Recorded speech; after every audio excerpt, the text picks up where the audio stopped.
Bollywood silver screen presenting green book. ये सन 1962 की एक सच्ची कहानी है। ये वो वक्त था जब गोरे और कालों के बीच में बहुत भेदभाव था। इसी वक्त में टोनी लिप नाम के एक बाउंसर को दिखाया जाता है, जिसके क्लब में रेनोवेशन की वजह से उसकी जॉब कुछ महीनों के लिए चली गई है। टोनी के घर पर दो काले लोग काम करने आते हैं, जिन्हें टोनी की पत्नी गिलास में कुछ पीने के लिए देती है। टोनी को ये देखकर बिल्कुल अच्छा नहीं लगता, क्योंकि वो भी कालों के प्रति अपने दिल में द्वेष रखता है। इसीलिए उन काले लोगों के जाने के बाद टोनी उन ग्लासेस को जिसमें उन काले लोगों ने कुछ पिया था, उन्हें डस्टबिन में फेंक देता है। अगले दिन टोनी को एक कॉल आता है। उसे बताया जाता है कि डॉक्टर डॉन शर्ली को ड्राइवर की ज़रूरत है। अगर उसे जॉब चाहिए तो उसे इंटरव्यू के लिए आना पड़ेगा। टोनी जब इंटरव्यू के लिए जाता है तो टोनी देखता है कि डॉक्टर डॉन शर्ली एक ब्लैक आदमी है, जो कि बहुत अमीर होता है और एक आलीशान जिंदगी जीता है। टोनी उसे देखकर हैरान होता है, क्योंकि इस वक्त में काले लोग अमीर नहीं हुआ करते थे। डॉक्टर शर्ली उसे बताते हैं कि मैं एक पियानिस्ट हूँ। मेरा 8 हफ्तों तक कॉन्सर्ट चलेगा, जिसके लिए मुझे मिडवेस्ट से डीप साउथ जाना है। मुझे एक ड्राइवर की ज़रूरत है। मैंने तुम्हारे बारे में बहुत कुछ सुना है। तुम किसी भी सिचुएशन को आराम से हैंडल कर लेते हो। मैं तुम्हें हफ्ते के $100 पे कर सकता हूँ, साथ ही रहना खाना सब कुछ मेरी तरफ से। हफ्ते के $100 एक अच्छी खासी कीमत है। पर जब शर्ली कहता है कि मेरे ड्राइवर को मेरे कपड़े आयरन करने होंगे, साथ ही मेरे जूते भी पॉलिश करने होंगे, तो टोनी खड़ा हो जाता है। वो कहता है कि मैं सिर्फ ड्राइवर का काम कर सकता हूँ, इसके अलावा कुछ भी नहीं। ये कहकर टोनी वहाँ से चला जाता है। अब अगली सुबह टोनी को शर्ली का कॉल आता है। शर्ली टोनी से कहता है कि मुझे तुम्हारी शर्त मंजूर है, तुम सिर्फ मेरे लिए कार ड्राइव करोगे। हालांकि टोनी इस जॉब को नहीं करना चाहता, क्योंकि शर्ली एक ब्लैक आदमी है, लेकिन उसे पैसों की ज़रूरत है। इसीलिए ना चाहते हुए भी टोनी को हाँ कहना पड़ता है। टोनी अब शर्ली को लेने जाता है, जहाँ पर शर्ली के असिस्टेंट टोनी को गाड़ियों की चाबी के साथ एक बुकलेट देते हैं, जिसका नाम होता है ग्रीन बुक। ग्रीन बुक में उन होटल्स और उन रेस्टोरेंट्स के नंबर होते हैं जहाँ पर काले लोग रुक सकते हैं, खाना खा सकते हैं। दरअसल इस वक्त में काले लोग हर एक होटल और हर एक रेस्टोरेंट में नहीं जा सकते। अभी जर्नी के लिए तैयार है, पर टोनी शर्ली का बैग उठाकर गाड़ी में नहीं रखता, क्योंकि वो सिर्फ उनके लिए गाड़ी चलाएगा। इसके अलावा उनका कोई भी काम नहीं करेगा। ये देखकर शर्ली का नौकर आता और गाड़ी में सामान रखता है। अब इनका सफर शुरू हो जाता है। सफर की शुरुआत से ही इन दोनों के बीच में नहीं बनती। टोनी यहाँ गाड़ी में खाना खाता है, सिगरेट पीता है। शर्ली उसे सिगरेट पीने के लिए मना करते हैं। हालांकि वो एकदम से सिगरेट नहीं फेंकता, लेकिन कुछ पलों के बाद वो सिगरेट फेंक देता है। यहाँ से ये अपने पहले कॉन्सर्ट में पहुँचते हैं, जहाँ पर शर्ली टोनी को कहते हैं कि अंदर बहुत बड़े बड़े लोग हैं, तुम्हें वहाँ पर अच्छे से बिहेव करना होगा, अपनी भाषा को संभाल कर इस्तेमाल करना होगा। दरअसल टोनी की भाषा बहुत ज़्यादा रफ होती है। टोनी कहता है इससे अच्छा मैं बाहर रहना पसंद करूंगा। शर्ली कहता है कि ठीक है, ये तुम्हारे लिए बेहतर होगा। जहाँ शर्ली एक तरफ अपने से दूसरों को बेहतर नहीं समझता, वहीं टोनी अपनी भाषा में, अपने आचरण में बिल्कुल भी शिष्टाचार नहीं लाना चाहता। इन दोनों के बीच में एक बड़ी दीवार है। अब कॉन्सर्ट शुरू होता है, जहाँ पर शर्ली बहुत ही बेहतरीन पियानो बजाता है। टोनी भी कुछ देर के लिए अंदर जाता है, जहाँ पर वो शर्ली के टैलेंट से बहुत ज़्यादा इम्प्रेस हो जाता है, क्योंकि शर्ली सच में बहुत ही बेहतरीन पियानो बजाता है। कॉन्सर्ट खत्म होने के बाद जब शर्ली बाहर आता है, तो वो टोनी को ढूंढते हुए एक जगह पहुंचता है, जहां पर टोनी बाकी सर्वेंट्स के साथ जुआ खेल रहा होता है। शर्ली टोनी से कहता है कि अगर तुम्हें ज़्यादा पैसों की ज़रूरत है तो तुम मुझसे पूछ सकते हो। टोनी कहता है देखो मैं पैसे जीता हूँ। शर्ली कहता है तुम हार भी सकते थे। टोनी कहता है ये सिर्फ पैसों के बारे में नहीं है, यहाँ पर बाकी सभी अपना टाइम पास करने के लिए खेल रहे थे। शर्ली कहता है कि दूसरों के पास अंदर जाने की चॉइस नहीं थी, पर तुम्हारे पास थी। अब ये यहाँ से अपने अगले कॉन्सर्ट के लिए निकल पड़ते हैं। रास्ते में ये एक दुकान पर रुकते हैं, जहां पर टोनी देखता है कि दुकान के बाहर बहुत सारे पत्थर बेचने के लिए लगाए होते हैं। उन्हीं में से एक पत्थर नीचे जमीन पर गिरा होता है। टोनी उस पत्थर को उठाकर अपनी जेब में रख लेता है, जिसे शर्ली का म्यूजिशियन जो उन्हीं के साथ टूर पर होता है, पर ये अलग गाड़ी में होते हैं, वो देख लेता है।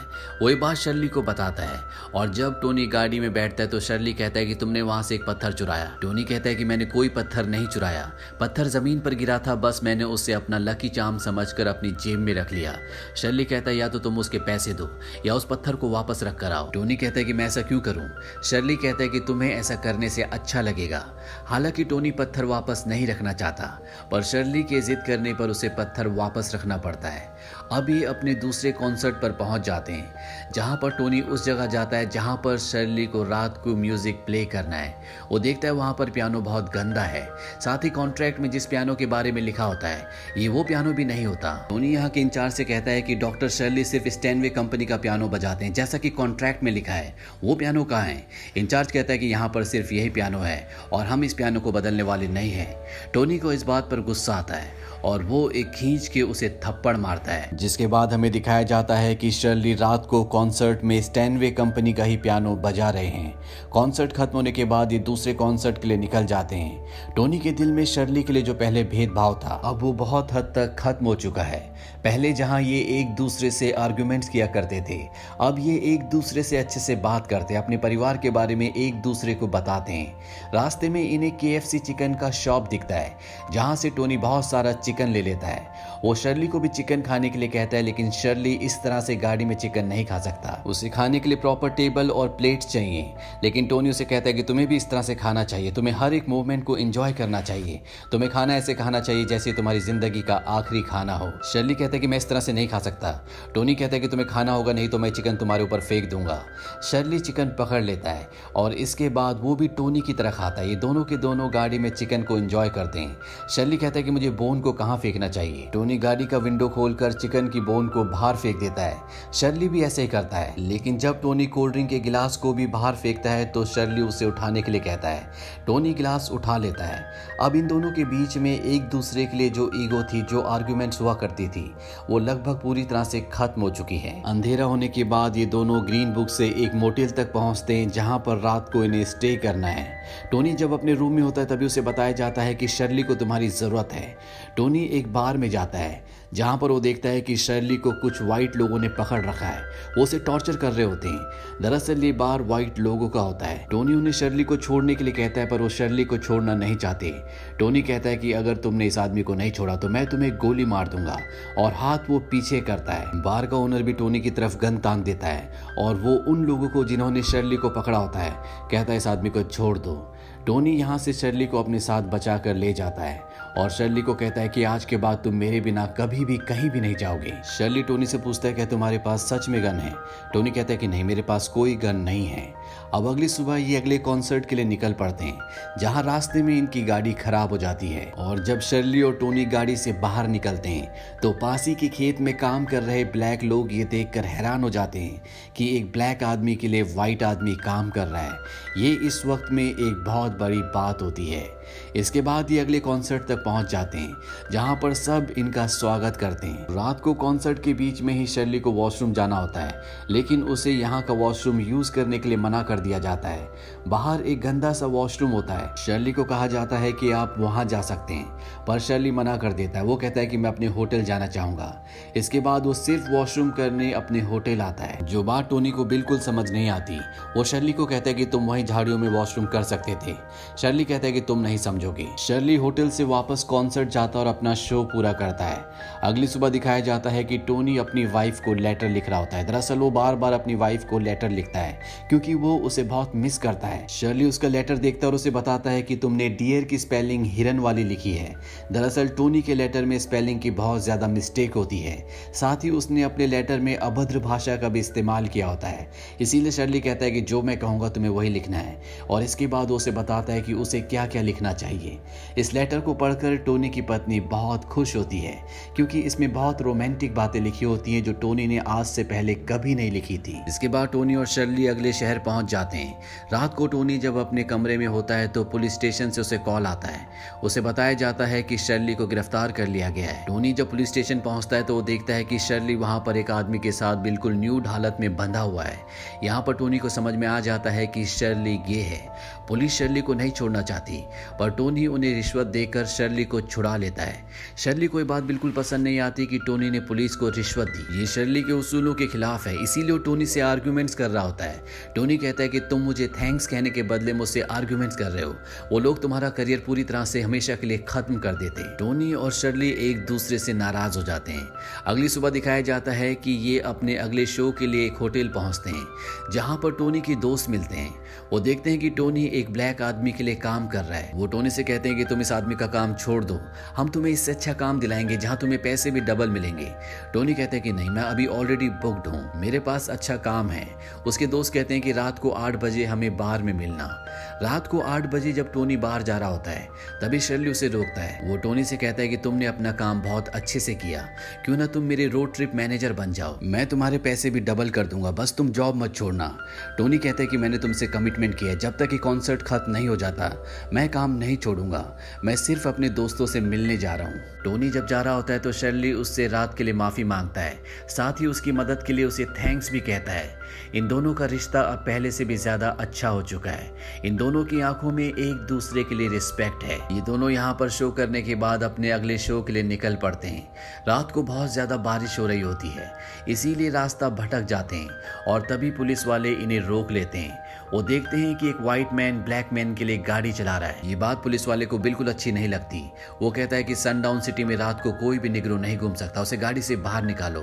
हालांकि टोनी मना करता है, लेकिन फिर भी शर्ली को बारिश में गाड़ी से बाहर निकाला जाता है। पुलिस वाले को जब टोनी का पूरा नाम पता चलता है कि उसका नाम टोनी वेलेलोंगा है तो वो पूछता है कि ये कैसा सरनेम है। टोनी कहता है कि मैं इटालियन हूँ। पुलिस वाला कहता है कि शायद तुम आधे निग्रो हो, इसीलिए एक ब्लैक आदमी के लिए गाड़ी चला रहे हो। टोनी को ये सुनकर गुस्सा आता है और वो पुलिस वाले को पंच मारता है। इन दोनों को अरेस्ट कर लिया जाता है, जहां शर्ली पुलिस वालों को कहता है कि मैं अपने वकील को कॉल करना चाहता हूं, ये मेरा अधिकार है। उसे कॉल करने दिया जाता है और कुछ ही देर बाद इन्हें गवर्नर का कॉल आता है। वो कहते हैं कि इन दोनों को छोड़ दिया जाए। पुलिस वाले ना चाहकर भी इन दोनों को छोड़ देते हैं। शर्ली टोनी से कहता है कि तुम्हें पुलिस वाले पर हाथ नहीं उठाना चाहिए था। टोनी कहता है उसने बारिश में हमें बाहर निकाला, इसलिए मैंने उस पर हाथ उठाया। शर्ली कहता है कि नहीं, उसने तुम्हें आधा निग्रो कहा, इसीलिए तुमने उस पर हाथ उठाया। ये चीज मैं हर रोज सहता हूँ। टोनी कहता है कि तुम बहुत अमीर हो, लेकिन मैं सड़कों पर पला हूँ, इसीलिए मेरी दुनिया तुमसे ज्यादा काली है। तुम्हें नहीं पता कि तुम जैसे ब्लैक लोग कैसी जिंदगी जीते हैं, कैसी भाषा बोलते हैं। शर्ली को ये बात अच्छी नहीं लगती और वो गाड़ी से उतर जाता है। टोनी भी उसके पीछे जाता है। शर्ली कहता है कि हाँ, मेरे पास पैसे हैं, मैं अमीर व्हाइट लोगों के लिए पियानो प्ले करता हूँ, वो मुझे बहुत पैसे भी देते हैं, लेकिन जैसे मैं उनकी पार्टी से अलग होता हूँ, मैं उनके लिए उन्हीं दूसरे निग्रो की तरह हूँ जैसे उनके लिए सब हैं। ना मुझे व्हाइट लोग एक्सेप्ट करते हैं, ना मुझे मेरे अपने ब्लैक लोग, क्योंकि मैं अपने लोगों के लिए भी उनसे अलग हूँ। यहाँ पर टोनी को शर्ली के दुख का एहसास होता है। इसके बाद ये दोनों रात को एक मोटेल में रुकते हैं, जहाँ पर इन दोनों को एक ही रूम में स्टे करना पड़ता है। अगले दिन इनका लास्ट कॉन्सर्ट है जो एल्बामा में है। ये दोनों वहाँ पर पहुँच जाते हैं, जहाँ शर्ली का अच्छे से स्वागत तो किया जाता है, पर उसके साथ बहुत भेदभाव होता है। उसे व्हाइट लोगों के ड्रेसिंग रूम में चेंज नहीं करने दिया जाता। साथ ही शर्ली को होटल के डाइनिंग रूम में, जहाँ पर सभी व्हाइट लोग खाना खा रहे होते हैं, वहाँ पर भी एंट्री नहीं दी जाती। शर्ली को इस बात से बिल्कुल भी अच्छा नहीं लगता। वो कहता है या तो मैं यहाँ पर खाना खाऊंगा या आज रात को मैं यहाँ पर परफॉर्म नहीं करूंगा। होटल का जो ओनर होता है वो टोनी को अपने साथ ले जाता है और उसे कहता है कि मैं तुम्हें $100 दूंगा, बस तुम मिस्टर शर्ली को समझा दो, क्योंकि यहाँ पर बहुत सारे व्हाइट लोग बैठे हुए हैं जो ये कभी भी एक्सेप्ट नहीं करेंगे कि एक काला आदमी उनके साथ खाना खा रहा है। टोनी को इस बात से गुस्सा आता है और वो उसे पकड़ लेता है, पर तभी यहाँ पर शर्ली आ जाता है। वो कहता है कि टोनी इसे छोड़ दो, अगर तुम चाहती हो कि मैं यहाँ पर पियानो प्ले करूँ तो मैं प्ले करने के लिए तैयार हूँ। टोनी कहता है कि चलो हम यहाँ से चलते हैं और ये दोनों यहाँ से निकल जाते हैं। ये दोनों एक रेस्टोरेंट में जाते हैं जहाँ पर सभी निग्रो लोग होते हैं। दरअसल यहाँ पर कोई भी व्हाइट मैन नहीं आता। टोनी को देखकर सब यहाँ पर हैरान होते हैं, साथ ही शर्ली के कपड़ों को भी। यहाँ पर टोनी एक वेट्रेस को बताता है कि शर्ली एक बहुत ही अच्छा पियानिस्ट है। वो शर्ली से पियानो बजाने की रिक्वेस्ट करती है। शर्ली यहाँ पर बहुत ही बेहतरीन पियानो बजाता है, जिससे सभी निग्रोज बहुत एंजॉय करते हैं। शर्ली को भी यहाँ पर पियानो बजाकर बहुत मजा आया होता है। वो टोनी से कहता है कि महीने में एक बार तो मुझे ऐसा करना चाहिए। टोनी और शर्ली अब यहाँ से निकलना चाहते हैं ताकि वो 25 तारीख तक, यानी कि वो क्रिसमस के दिन टोनी के घर न्यूयॉर्क पहुंच जाएं। तभी टोनी अपनी गन निकालता है और हवा में 2 गोलियां चलाता है। दरअसल 2 निग्रो इनकी गाड़ी से इनका सामान चुराने की कोशिश कर रहे थे। गोलियों की आवाज सुनकर वो दोनों भाग जाते हैं। शर्ली भी घबरा जाता है। वो कहता है कि मुझे पता था कि तुम्हारे पास गन है। अब ये दोनों के दोनों न्यूयॉर्क के लिए निकल जाते हैं। रास्ते में शर्ली टोनी से कहता है कि वो पत्थर जो मैंने तुम्हें दुकान में वापस रखने के लिए कहा था, मुझे पता है कि अब भी वो तुम्हारे पास है, क्यों ना तुम उसे गाड़ी के डैशबोर्ड पर रख दो। टोनी उस पत्थर को डैशबोर्ड पर रख देता है। दरअसल उसने उस पत्थर को वापस रखा ही नहीं था। शर्ली को ये बात पता थी, पर अब ये दोनों एक दूसरे को समझते हैं। दोनों एक दूसरे के बहुत अच्छे दोस्त बन चुके हैं। इनके बीच में जो भी भेदभाव था अब वो पूरी तरह से खत्म हो चुका है। शर्ली चाहता है कि टोनी किसी भी तरह से अपने घर क्रिसमस वाली रात पहुंचे, जहां पर सब उसका इंतजार कर रहे होते हैं। इसीलिए टोनी को पीछे सुलाकर खुद ड्राइव करके उसे उसके घर तक पहुंचा देता है। टोनी शर्ली को कहता है कि तुम भी आओ, लेकिन शर्ली नहीं आता, वो होटल चला जाता है। टोनी की फैमिली और उसके सभी दोस्त टोनी के घर पर होते हैं, जो टोनी को देखकर बहुत खुश हो जाते हैं। वहीं शर्ली को दिखाया जाता है जो होटल में अकेला होता है। टोनी चाहता था कि शर्ली क्रिसमस के दिन उसकी फैमिली के साथ रहे। टोनी जब दरवाजे के पास जाता है तो वो देखता है कि वहां पर शर्ली खड़ा होता है। टोनी उसे देखकर बहुत खुश होता है और अपने गले से लगा लेता है। टोनी शर्ली को अपने फैमिली फ्रेंड से इंट्रोड्यूस करवाता है। शुरू में तो सब चौंक जाते हैं, पर कुछ ही पलों के बाद सब नॉर्मल हो जाते हैं। इसके बाद टोनी अपनी पत्नी से भी शर्ली को मिलाता है। उसकी पत्नी शर्ली को गले से लगा लेती है और उसके कान में बोलती है कि थैंक्स फॉर द लेटर्स। दरअसल उसे पता था कि टोनी ने जो भी लेटर्स लिखे हैं वो शर्ली ने ही उससे लिखवाए हैं। ये सुनकर शर्ली के चेहरे पर मुस्कुराहट आ जाती है और इसी के साथ ग्रीन बुक, जो कि एक सच्ची कहानी है, वो यहीं पर खत्म हो जाती है। ये कहानी हमें सिखाती है कि इंसान के दिमाग में भेदभाव डाला जाता है, जबकि सच तो ये है कि इस दुनिया का हर एक इंसान एक ही जैसा है। किसी का रहन सहन, बोलचाल का तरीका अलग हो सकता है, पर एहसास हर किसी के दिल में एक समान होते हैं। जिस तरह से हम खून और आंसुओं का रंग नहीं बदल सकते, उसी तरह से हम इस सच को भी नहीं बदल सकते कि जिसने भी इस दुनिया को बनाया है उसने सबको बराबर बनाया है। बस इंसान की सोच ने इंसानों को इंसानों से अलग कर दिया है। इस फिल्म को 3 ऑस्कर अवार्ड्स मिले थे, जिसमें से एक बेस्ट पिक्चर का भी था। ये फिल्म सन 2018 में रिलीज हुई थी। IMDb पर इसकी रेटिंग है 8.2। इस फिल्म का बजट था $23 मिलियन और बॉक्स ऑफिस पर इसने कमाई की थी $322 मिलियन की। उम्मीद करते हैं कि ये सच्ची कहानी आपको पसंद आई होगी।